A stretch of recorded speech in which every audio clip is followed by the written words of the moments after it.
Hello guys, in this video I'm going to show you how to set the lock rotation mode on the Sygic application. But first of all, I just want to mention, please don't forget to subscribe to our channel, because at 100,000 subscribers we are going to show you our YouTube revenue statistics and growth strategy, how to make money online. So let's jump into it. First of all, open the application on your device.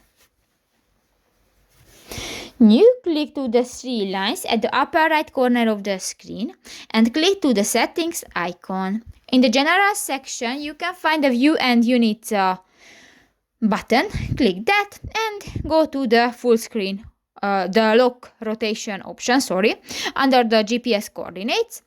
Click that and you can select the system default, the portrait or the landscape, and just select one and click that and done. So that's pretty much it for this video guys. See you in the next one. Bye bye.